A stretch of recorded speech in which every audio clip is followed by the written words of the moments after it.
Welcome to Making Sense of the Madness. For the next hour, we're going to be talking the border with an expert, Jason Jones. He is the CEO of Omni Intelligence, and he is the retired captain of the Texas Public Safety. You're not going to want to miss this one. Buckle up and get ready to make sense of the madness.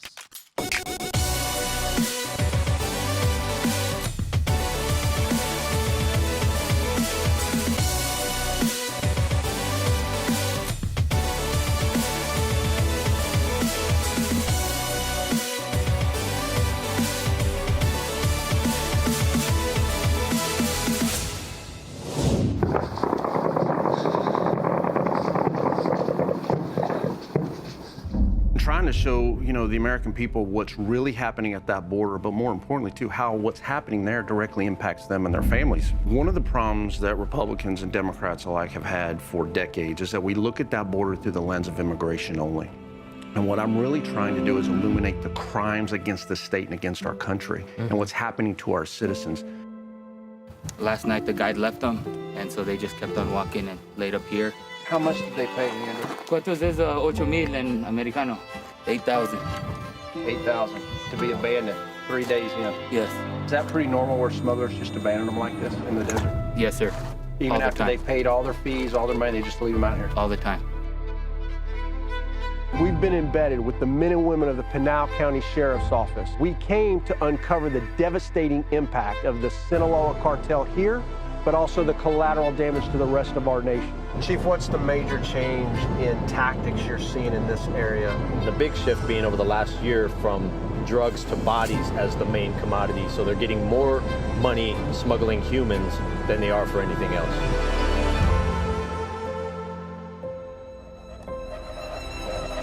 If the United States government does not designate these cartels as foreign terrorist organizations, I can tell you right now, all you have to do is look at what's happening in Mexico with the hyper-violence. It is coming to our country. When you talk about the cartels, we have to look at them for what they are. The United States government continues to attack the symptoms, drugs, weapons, human smuggling, human trafficking, and that's all important. But there's one thing that's responsible, and it is the Mexican cartels, and we have not taken them on. And Jason is going to be speaking at the Michigan Summit to get in the fight and end child exploitation and trafficking. Jason Jones, thank you so much for being with us. Now, you've been in this for a very, very long time. What initially got you started?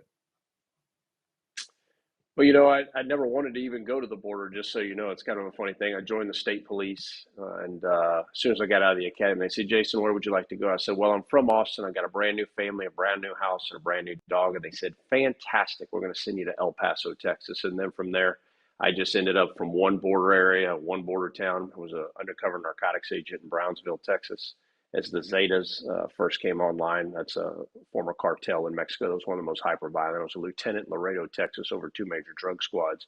As the war, as they call it, between Cartel de Golfo and Cartel del Noreste, as we call them today, kicked off, and then commanded the Texas Rangers Border Security Operations Center. And that's how it all started. But I was so frustrated that the American people weren't being told what was really taking place at that border, and most importantly, how it impacted them and their families. I went public in 2016 to get these cartels designated as foreign terrorist organizations. So how long have you been in this fight, and what is the difference between then and now? Yeah, it's a great question. I would say really trying to illuminate this nationwide, going back to around 2010, 2011. I was still a captain in Intel and Counterterrorism Division in Texas, out of Austin, Texas. And we began working side by side with U.S. intelligence agencies. I would travel to Washington all the time and work closely with NYPD. And all of that was a goal to try to get them to change their policies about border operations, border enforcement, and do that with inside the Homeland Security enterprise. I lectured at the Naval Postgraduate School for many years, 2013 to 2019, to SES level positions in all of the Homeland Security enterprise to try to change and understand what was coming. When that didn't work, I just went public after retiring. And I will tell you, if you would have told me, though, that we would be where we are today with 3.2 million encounters last year alone at our border, the cartels evolving from organized crime into an insurgency, from an insurgency into terrorism, and to where we truly see them today as a parallel government. I would have never believed that our nation and the executive leadership, the people who have the ability to truly save, rescue, protect the American people would be allowing what they are allowing. I'd have never believed it. So when you ask me what's different today, what I would say is that before, you know, the country really did not understand the level of impact from an open, unsecure border. I think today they know it. I think today they feel it in so many ways, which I'm sure we're going to talk about today. But the big difference here is that our nation is doing very little to stop what is taking place. And in many ways, and if you look at the immigration layer, they are the causation of what we're seeing take place. Well, I want to take you all the way back to when I actually lived outside of Austin, 2008, 2009, a little place called Niederwald next to Buda. I'm sure that you're familiar with it, but I was a New York guy.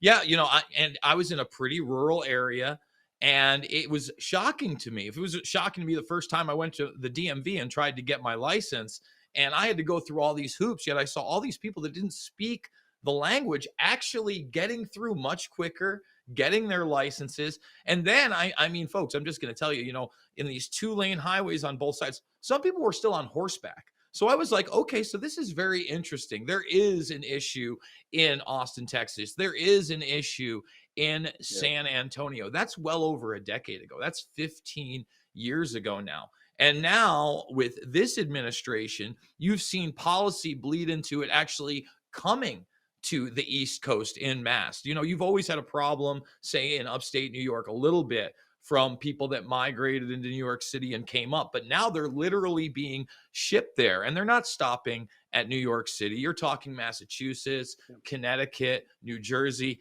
etc. So like you said, I think people are becoming more aware. Can you talk about that exponential process and really how it's been fast-tracked under this latest administration? Yeah, and you know, you're talking about Buda and Earwald. You're 220 miles on Interstate 35 from the closest border. Think of that. And that was back then. So now let's overlay that with where we are today. Under the Biden administration, we're looking at over 10 million encounters if you include the gotaways just under this administration. Think of that. Your southern border, your coastal border, your northern border, and your international airports that now through the CBP One app, people are being allowed to fly in from all over the world. So everything has changed. And now look at the impact to the American people. Historically in the North, Americans felt the border failure through the lens of overdose poisonings, deadly fentanyl, overdose drugs, etc. But they never really made those linkages to the Southwest border going back prior to fentanyl. In the South, we always felt it through really the lens of human smuggling. Now let's look at what's taken place and what has changed. People in the North, because of fentanyl and because of the mass overdoses now sitting at 111,877 from May of 2023 to May of 2022, according to the CDC, unprecedented. In the South, we feel the adjustment from the smuggling of people into the trafficking of through debt bondage of people coming in. And really where we see it today, what I call the convergence. In the North, people now see the human smuggling and the trafficking taking place. And in the South, where we were mostly immune, not completely, but mostly immune to these mass overdoses, we're now seeing that as well. So I call it the convergence, and the convergence is definitely taking place in crime trends now impacting Americans. So let's talk about the trafficking aspect, because just like you said, now the Northeast is feeling that much more and seeing it in mass. You're going to be speaking at this Michigan summit, December 8th, 9th. Tara Lee Rodas, who has blown the whistle on child trafficking, not just sexual exploitation, but labor exploitation as well. Can you tell us how that works? Yeah, sure. When you think of human trafficking, most Americans think of trafficking through the lens of commercial sex, right? I mean, that's what we've been hearing about since 2001 for the most part. What not many Americans are not aware of, you have two other categories. You have forced labor, and then from there, what I'm talking to you about today, which is debt bondage. It's the final form. And what is debt bondage? Historically, at your southern border, if you were going to smuggle someone into the country, a human smuggling operation is where you move a person from point A to point B. And that transaction, an agreement for the price to move you from point A to point B, completes and is severed at the time they drop you off at that final location. You've paid the money, it's done. Today, through human trafficking in debt bondage, what we see, and we really saw this in February of 2021, I broke the story as Cartel de Golfo, also known as CDG or the Gulf Cartel, began putting wristbands on men, women, and children. Because what they saw at the time that has not been really been understood both by U.S. intelligence agencies and by most people in our country is that for the first time, the cartel said, hang on a second, we're being overrun with people, just like U.S. Border Patrol was. And how can we make more money at this? Because remember, people to them are the gift that keep giving because it's a mobile commodity. You can make it do what you want it to do. So to cross that southern border down there in South Texas was about $100. Nobody cared where you came from. It didn't matter. But as they began getting overwhelmed with people from all over the world, they said, okay, hang on a second. If you're a Mexican citizen, just across the river. Now, never mind how far you've traveled to get to the border and into the United States after you cross it. Just across that river, we're going to charge Mexican citizens $2,500. If you're Central American, $3,000. If you're Chinese, $5,000. And if you're Russian or Middle Eastern, $9,000. Most Americans don't have that kind of money just sitting on hand, never mind economic migrants. So what did they do? They began putting them into debt bondage by taking all of their PII data, what we call personal identifying information, putting that into a database, and then taking them from stash house to stash house as they approach the river, cross them, literally putting a wristband on them, just kind of like what I'm wearing here, only it has a barcode and a number on it. And that's assigned to them. Now they've agreed to pay every 2 weeks or a month to their smuggler to get money back into Mexico. They're allowed to cross into the United States under the guise of alien smugglers who work for Cartel de Golfo. Once they hit the U.S. soil, they're told to rip that wristband off, turn themselves into Border Patrol, and then they're sent throughout this country because U.S. Border Patrol and the administration believed at the time that this was the humanitarian thing to do. And what did they do?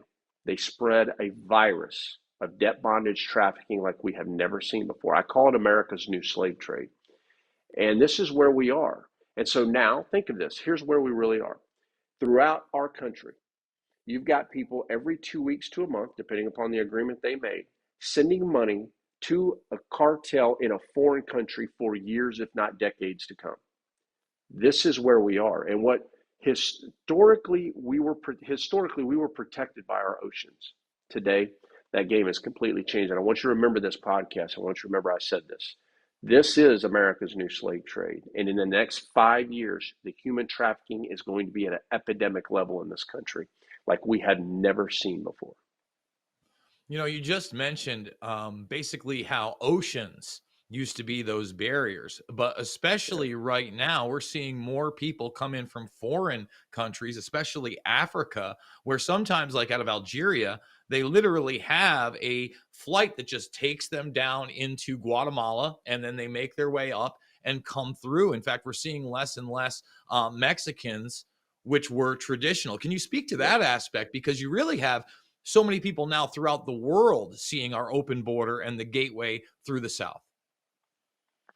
Yeah, one of the things that I think is really important to understand is I think many people still look at our border through the lens of a U.S.-Mexico problem, right? And as you just described really well, the world is now coming, period. And the data validates that. In the last 10 months alone, Border Patrol has admitted that people from 163 different countries have crossed our borders. We know of over 171 total in the last few years. So think of that, 171 different countries. So this perception that it's a U.S.-Mexico problem, that ended a long time ago. Now, when it comes to Africans, Chinese, and many other countries, what has taken place and what is a real change within the criminal underworld is that the Mexican cartels are the synergy. If you want to get into the United States, they collaborate daily with U.S.-based street gangs and Tier 1 gangs in our country. They are in control of the Halcon network. You know, you always hear this term about operational control of the southern border by these so-called pundits on national television who've never debriefed or even understand how anyone has operational control. Well, they leverage what is known as the Halcon network, which are scouts, falcons, and lookouts. They operate just like law enforcement. They check on, they check off 24/7, and they never shut down. The worse weather that hits the southern border, the more they operate. That's the way it really works. And they communicate on two-way handheld encrypted radios, also encrypted apps, back to what we call Central or Central. And I say we, the cartel calls it that. And that's how they control everything at your border. Now let me take you south as to how it works. Now these cartels have created synergy with long-haul smugglers from all over the world. And so as you identified about Africans flying into Guatemala, many also fly into Ecuador. I think that would stun a lot of the people in your audience. Ecuador is open to the world, and including that's how most of the Chinese are getting here. They fly directly in from China into Ecuador. Ecuador allows people to come in, and then from there they conduct what we call the underground Uber, and they just are passed off from one smuggling group and smuggling organization all the way up to our border until they hit Mexico, and then the cartels take over from there. But that synergy, the real problem we have here is this. You know, historically looking back, the Mexican cartels operated in Mexico, Central and South America, our country, obviously. Today, Sinaloa is in 54 countries. Cartel Jalisco, New Generation, the most hyper-violent cartel, is in about 48. So that synergy with Middle East terrorist organizations and organizations all over the world within the underworld, there is a real linkages here that we've never seen historically, and that is adding to their power. It's adding to their scope.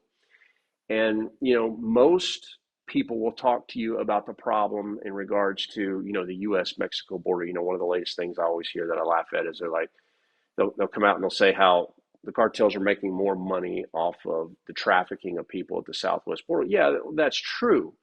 But when you look at them in the totality and look at them as global violent networks, collaborating, as we just talked about, with people and terrorist organizations all over the world, the game has changed. You know, there was a time the CJ&G was making $180,000 a kilo of cocaine moving dope into Australia. So the game has changed. The problem, though, and I will say this again and again, is that the United States intelligence agencies and the Homeland Security enterprise have not briefed the American people on the rise of these cartels, their synergy to the world. And why is it important? It's important because if you want to come to the United States of America illegally, they are who you're going to work with, and they're who you're going to have to work through. That puts them in a huge position of power. You know, you're always hearing from the federal government about China, China, China. China's got a lot of issues as they're also now working with state and non-state actors. But the problem is this. The synergy is these cartels with all of the different networks I just identified throughout our country. And we have to go after them, or don't expect anything we're dealing with right now to ever change. Jason, we got to take a break, but I want to get more into the privatized aspect of this and how you're fighting back outside of officially being in law enforcement. It is making sense of the madness, and we'll be back after this.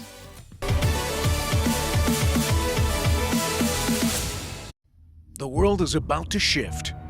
Banks are going cashless globally with the emergence of central bank digital currency, which will bring with it programmable money and the ability to turn on or off your purchasing power based on your digital social profile. It's like the equivalent of spyware in your bank account. You need to get out of the system with the world's safest and most private assets, silver and gold. Call Kirk Elliott, PhD, 720-605-3900.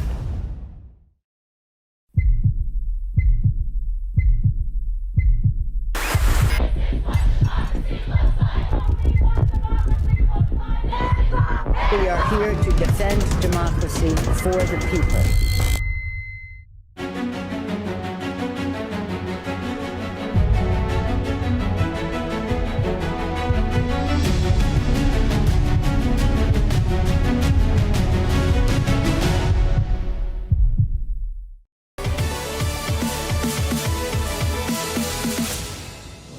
From there, they get that wristband, enough information is given, and then they're passed off from one stash house to the next stash house to the next stash house, usually averaging about 1 week to 2 weeks before finally making it to the border, where then at night, Cartel de Golfo operatives push them right to Border Patrol by the hundreds. And they're told as soon as they hit U.S. soil, break that wristband, and it hits the ground.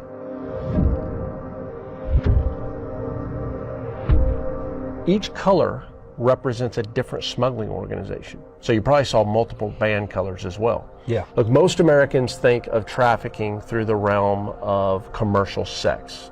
Really, it's a three-parter. You also have forced labor, and then you have the final version that I'm talking to you about now, which is debt bondage. So think of this. They are indebted to a criminal organization in a foreign country while in the United States legally. We've never been here before.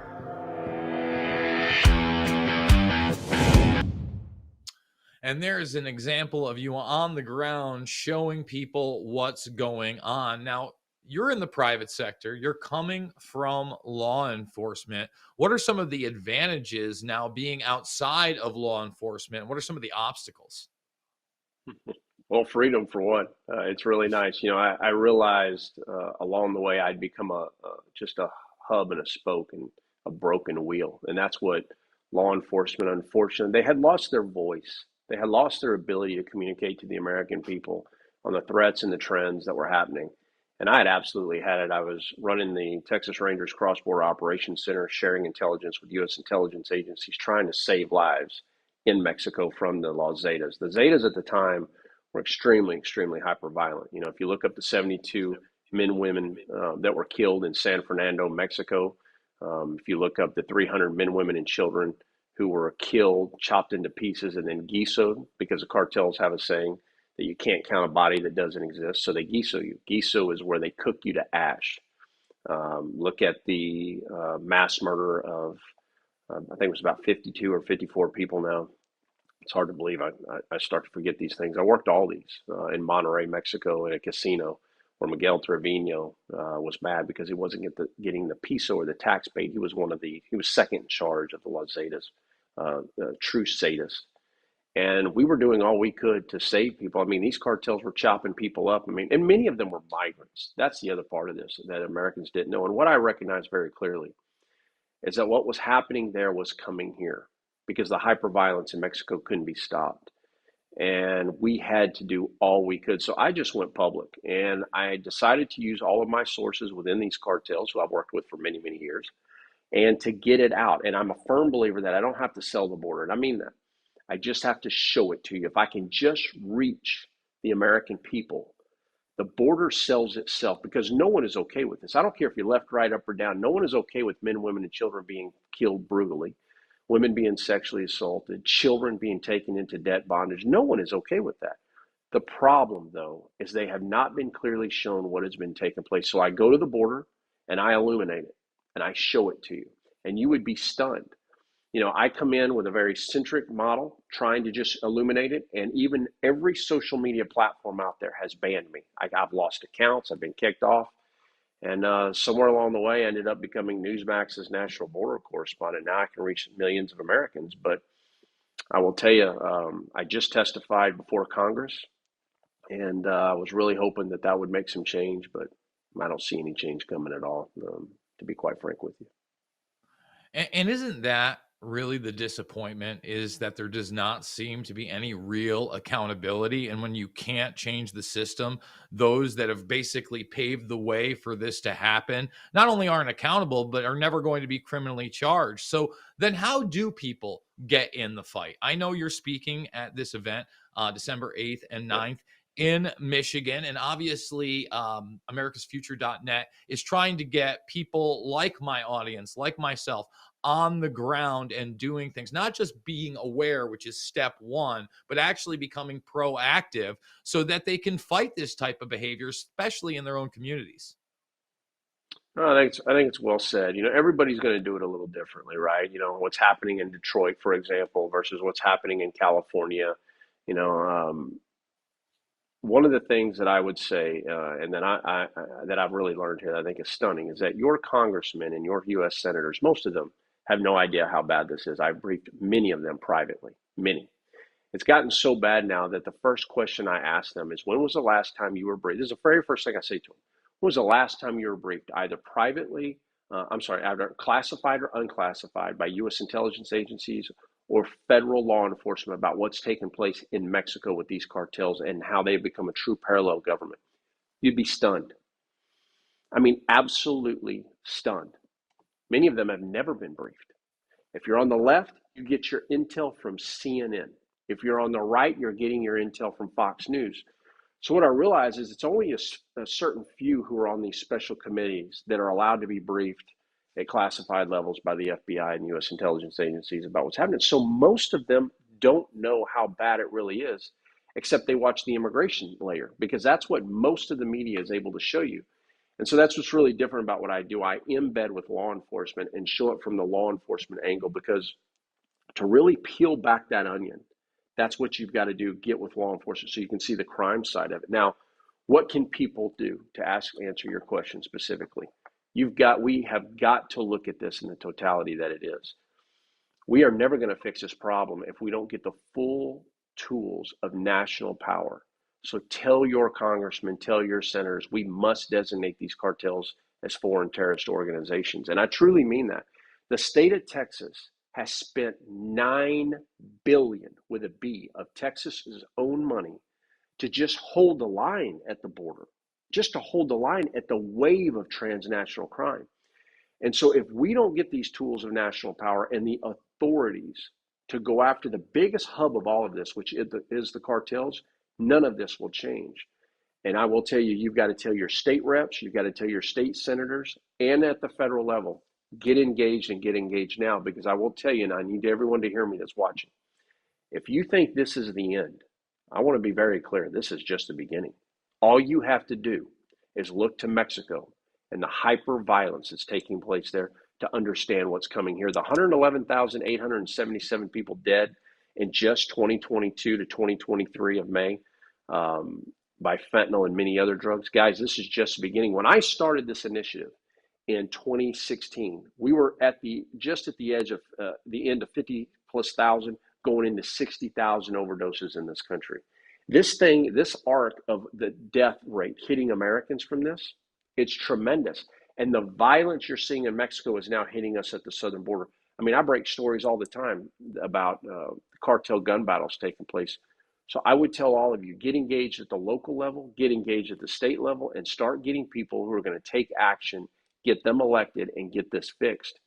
Because Americans, I will tell you right now, I don't care if you're Republican or Democrat, the people we've got in office right now, they are not getting the job done. And I think any reasonable and prudent person can see it. Obviously, but we're being gaslit on a mass level by the mainstream media. You mentioned how you've been banned off of all mainstream social media again and again and again. Did you ever think that we were going to get here when you were in law enforcement, that you would actually be banned on social media because of your opinion about the border, being in law enforcement, and then trying to do something about it? Because now this must be happening to you the last, I would assume, 3 to 4 years. This would, that's a really good question. That's a really good question. I came from the clandestine services, so I was not in the social media world. Everything I did and all of the people that worked for me, there were policies against that to ensure that their operations and what they were doing were never witnessed. So as a result, there is a complete disconnect to what is really taking place within the American audience and to the American people in this realm. And now being out of it and seeing how it's so leaning one side, and that you try to just show the truth. And that's what I really do. I mean, the videos that you've been showing of stories we've been breaking, I'll have my sources that'll tell me what's coming across. I'll go down there, we'll film it, we'll get it all. I'll put it out and people will say it's not real. It's CJI. Like I'm making it up as if I own some massive network and studio that I could do that. So the answer to you is no. And why do I say that? Because I look to where everyone else is that's in the Homeland Security enterprise, people who mean really well and who are doing great work. I think the world of the men and women of local, state, and federal law enforcement. But make no doubt, they don't know the challenges that you're facing trying to get the word out about what's happening. They don't, because their job every day is to just focus on the problem in front of them, to try to hold the line, that thin blue line against the violence that's plaguing this country in every major city in the nation. It's 110% of all they think about. They have no idea how bad things really are in this side of it. Now, not all of them, but most, especially those in the clandestine services, because this is not their world. And I will tell you, when I went public, I can't tell you how difficult it was. I had been in the clandestine services my whole career. To push send on Facebook, which to you, I know you're laughing at this because you do it all day like it's nothing. Let me tell you, I would stand there for hours before I would push send. fearful of what the blowback, because I didn't understand this world at all. And that's where they are. So it's a different perspective and a different world than I think those of us who are out here now really understand. And look, I'll go back to why law enforcement has lost the ability to communicate. They really have. They don't know how to communicate with the American people. And look at how they hide from the media. They hide from them because they don't trust them. And that's where I have become really humbled. I come from their world. I speak their language. And now I get asked to come all over, to travel across the country and in bed with their law enforcement agencies for up to a week at a time. I get access to things you would be stunned. And it's very humbling because I'm not in the world anymore, but yet I'm right next to them, illuminating the challenges that they are going through. We got to take a break, but I think that your story about the fact that you would spend hours on whether you would send something on social media just shows how pervasive this psychological operation has been to thwart people from daring to express their true opinions.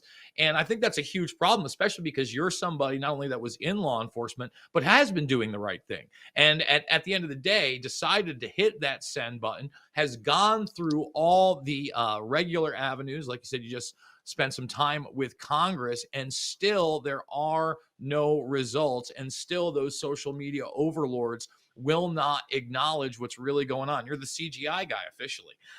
We got to take a break. When we come back, we're going to talk more about this trafficking epidemic. Remember, December 8th and 9th, you can go check him out over at the Michigan Summit with America's Future. We'll be back after this word from our sponsor.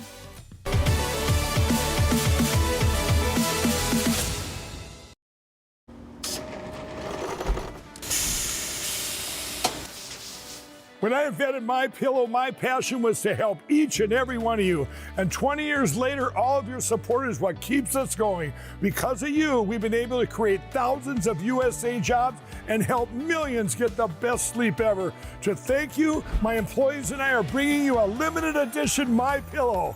The Giza Elegance MyPillow is made with my patented adjustable fill, the most amazing cotton, and a 2-inch pipe gusset. It has 4 custom loft levels, machine washable and dryable, and you get my 60-day money-back guarantee and 10-year warranty.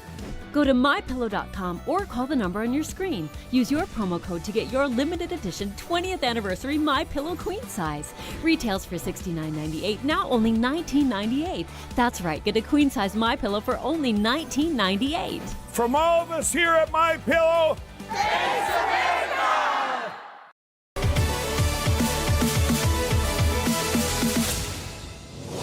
Doc, your wife comes home from H-E-B, which is the local grocery store. She's carrying in groceries into our house. What does she see?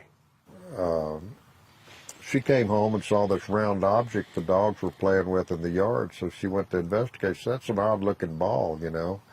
And when she walked up and got closer, she found that it was a human skull. Still had brain matter in it. So the next day, we go out looking for the body. And about 100 yards from our back door, we found this body. And it was a woman, and with a huge pile of red hair. And she had had a compound fracture of her left ankle. She didn't walk out there with a broken ankle. Somebody beat her up and broke her leg and left her there to die. And it may have taken her a week to die. And so it wasn't but a few days after that, Linda went and got her concealed carry permit. That's your wife? That's my wife. And she carries a gun out here everywhere she goes. And she hadn't put one down since.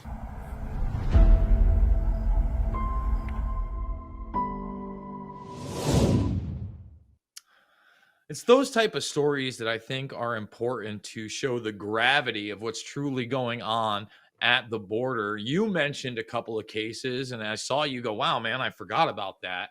What haven't you forgotten about? And not the most horrific thing you've ever dealt with over the years, but maybe the thing that changed your perspective, or it was that aha moment where you thought something was even worse or something really came to you. 2011. 2011, 2012, things really got out of hand with the Las Zetas. We rescue, matter of fact, that plaque right there is a rescue of 52 men, women, and children who were about to have their heads chopped off and killed, and we sent the most elite special forces in Mexico to rescue them. And it was a game changer for me because I could have done that 3 times a week. Think of that.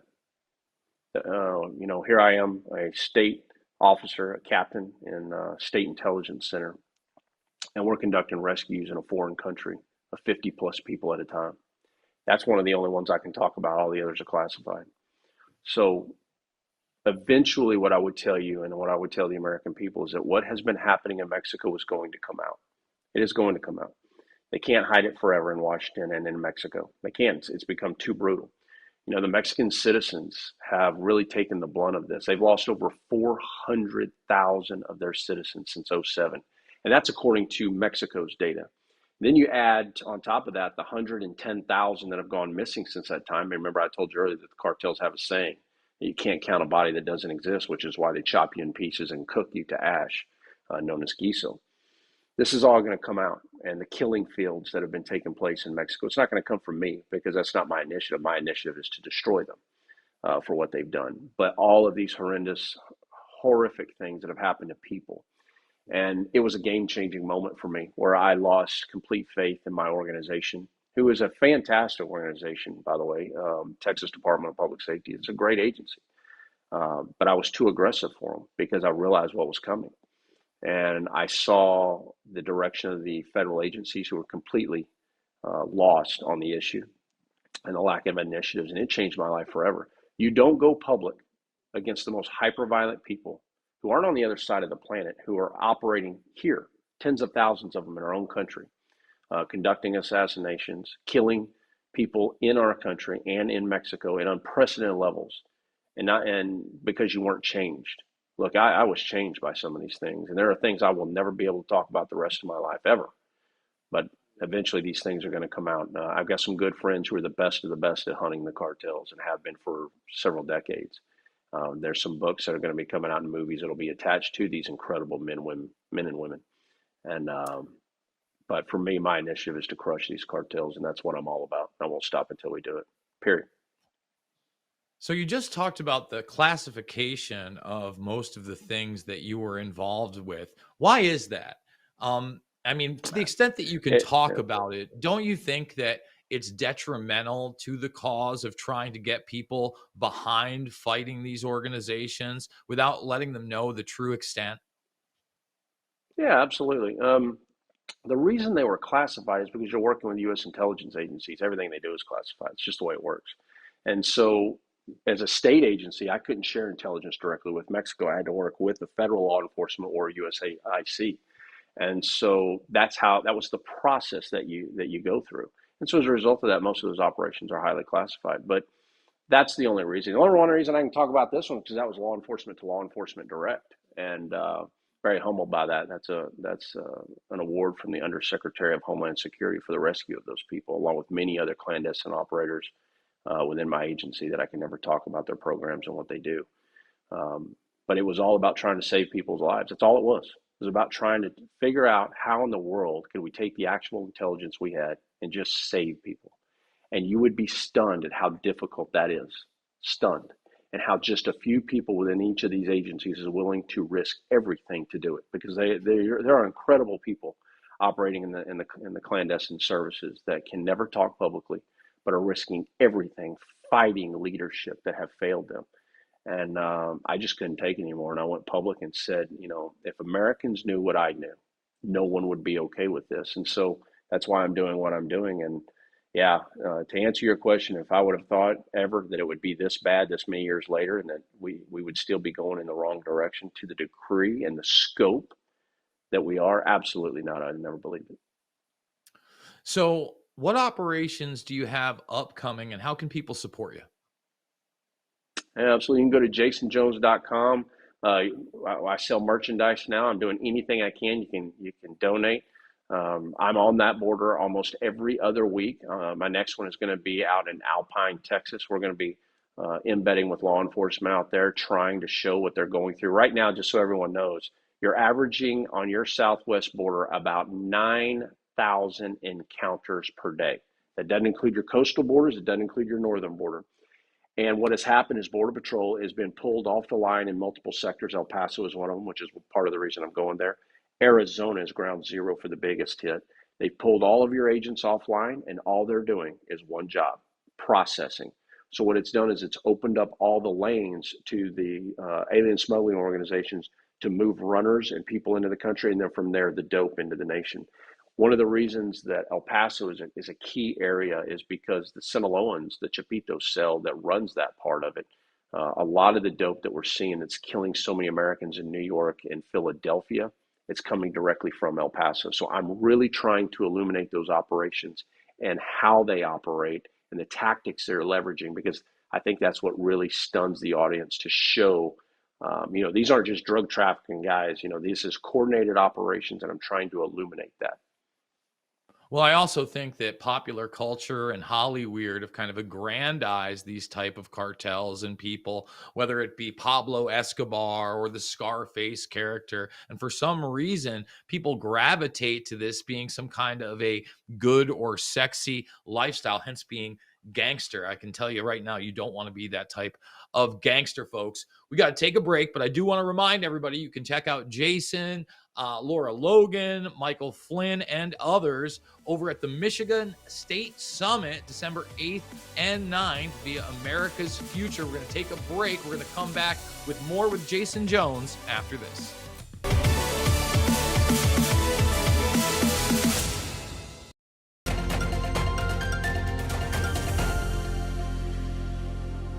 Hi, this is Sean Morgan with an AMP Consumer Report. I'm here with Danny Rosenberg, a specialist in insurance. And Danny, a lot of people are worried about Bidenomics, about the situation with the economy, how volatile everything is, and they're curious about fixed indexed annuities. What are the advantages? So a lot of people are looking at fixed index annuities as a separate asset class. You don't have any downside risk, you don't have any downside volatility or capture or drawdowns, but you still get some of the upside. And people will actually purchase annuities for two basic reasons. The first is guaranteed income for life. So the only way you can really guarantee an income stream you can't outlive is through pensions, through Social Security, or an annuity. The second reason people are interested in annuities is because they want what's called a protected growth strategy. And again, you'll get some of the upside of the equity markets with no downside risk, no downside volatility, no drawdowns or corrections. So it actually acts as a separate asset class and is a great way to protect assets. Well, that's great. And I know for a limited time, you're offering free consultations for those who are seriously interested. So we'll put a link in the description below where people can book that consultation. Thank you for your time, Danny.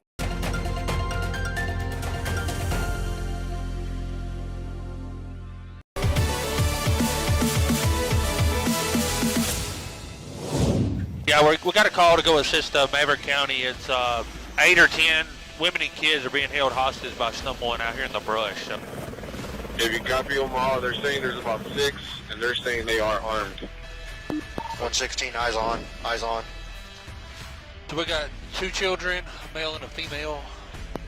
We were called out here to, one of the UDAs called 911, said they were being held hostage and being chased. And we come out here and located 4. There's a man and a woman and 2 children. We've not located anybody else yet. You're miles from the border here. Absolutely. These are one of them are circumventing the checkpoints and trying to get away. We just got ground units guided to them, so hopefully we'll get some more information here of what's really going on. They ran across that road, and there's a little creek that runs towards the railroad tracks. The right side skid. Yellow shoes and jeans with black shoes. Hey guys, give us the radio. Get off the radio. Agent running through the brush. Stop where you're at. Go straight ahead. Go straight ahead. What you tag 2? Yeah, tag 2. Hey agent, they're parallel on a 2-track or little track that's off your right hand side. Coming out to your right now. Go to your right. They're right there coming up that trail to you. Dug down. 5 yards. Yeah, you that just walked out that track, keep coming down that track. Agent, they're coming up on your right. Or actually, they're coming up on your left. Got him. Good nab. Good job. 2 in custody.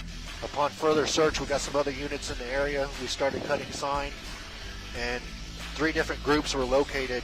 An additional group of 7, another group of 2, and another group of 5. So we have 14 additional people that were all taken into custody within this area of our search. Just goes to show there's always somebody out here.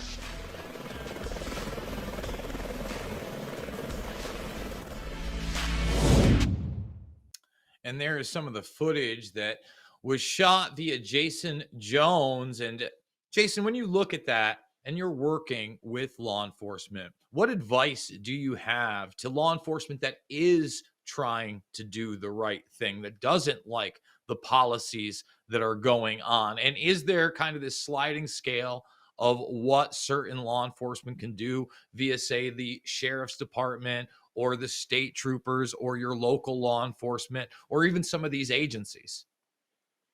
Yeah, sure. Look, the men and women of local, state, and federal law enforcement are doing all they can. Many of them have different challenges, right? If you're a local officer, you don't have the authority to enforce immigration, state or local.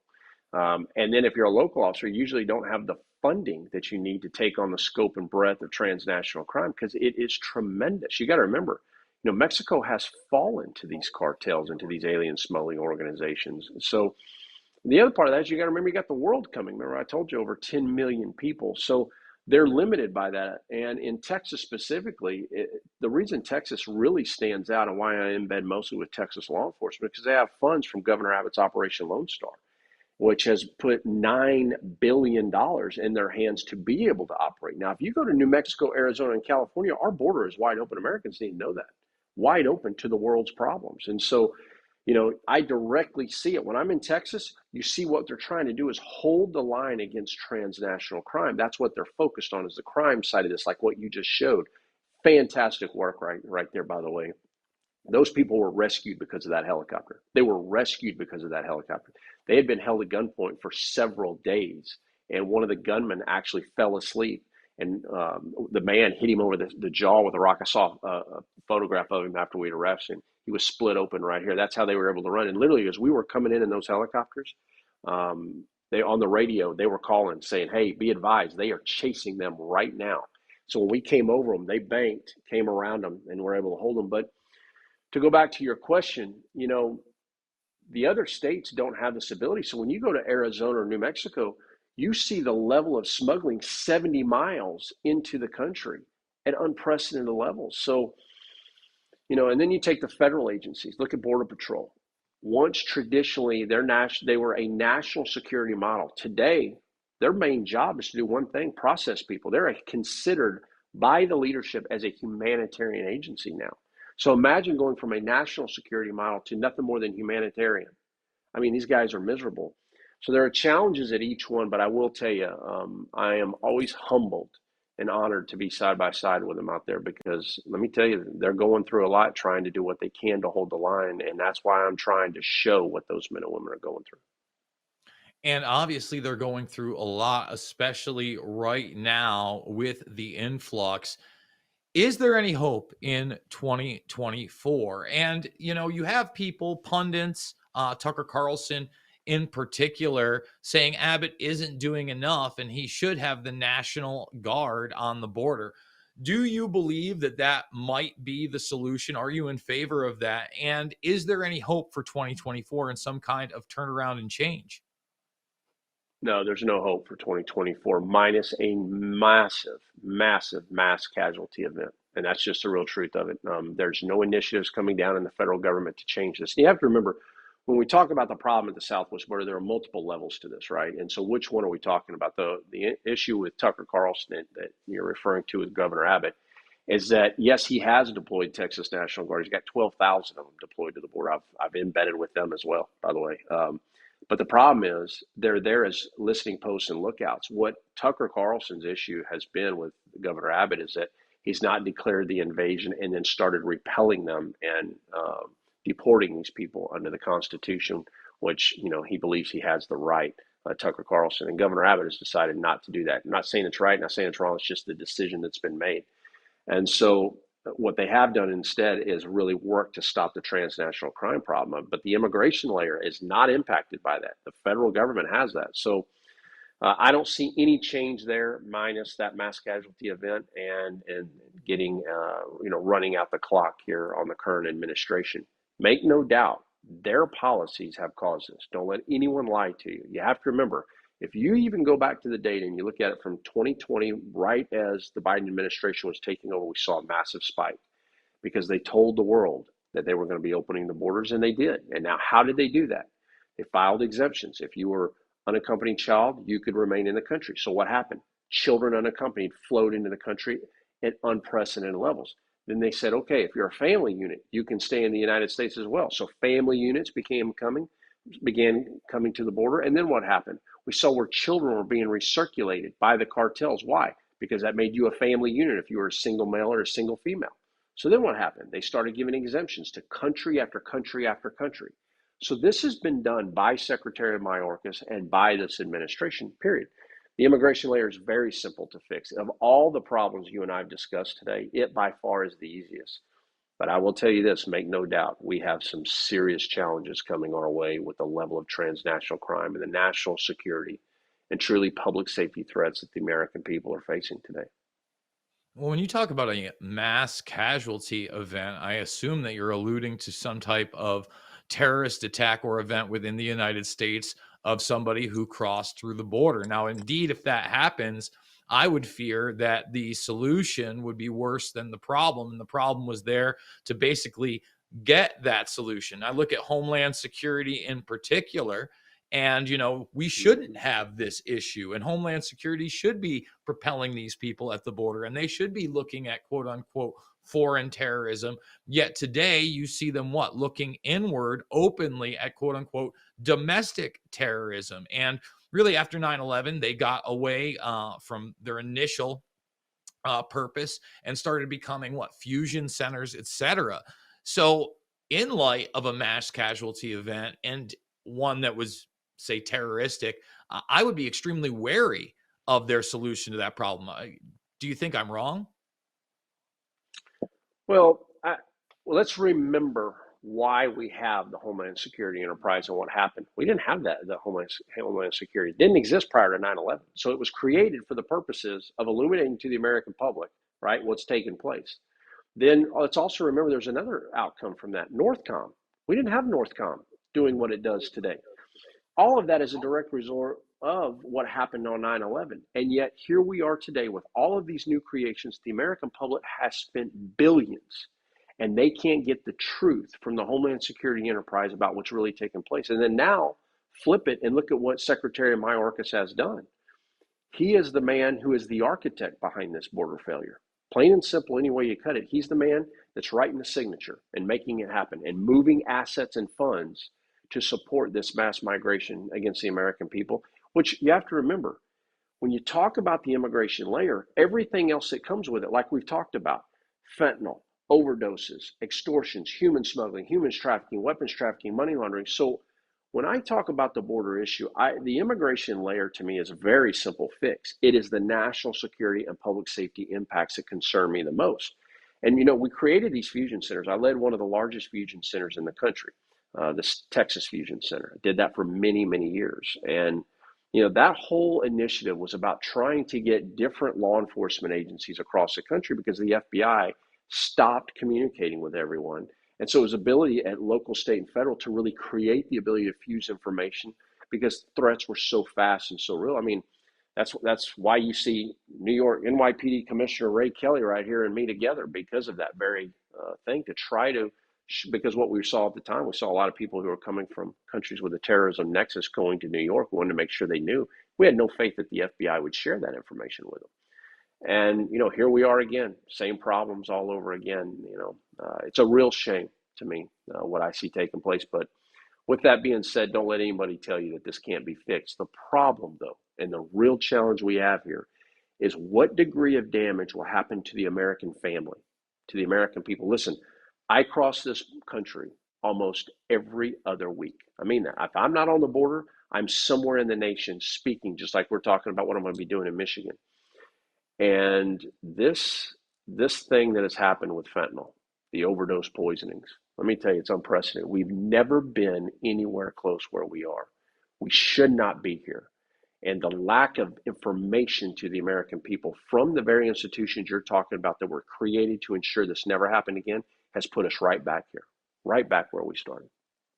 We got to take one more break. When we come back, I want you to finish up and let my audience know anything else you'd like to convey. Jason Jones has been a great guest. We'll be back after this. It's Making Sense of the Madness.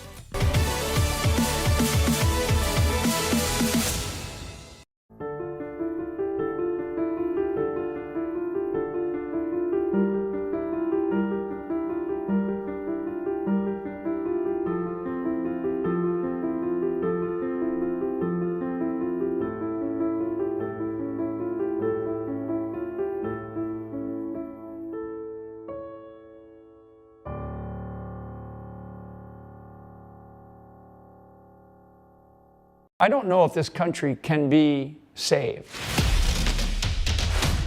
The information war on any battlefield, on any physical battlefield that I have been on, has always been the most important component of war itself. So they were actually people in our government that were in the executive branch undermining the President of the United States without his knowledge. So that's basically an act of treason.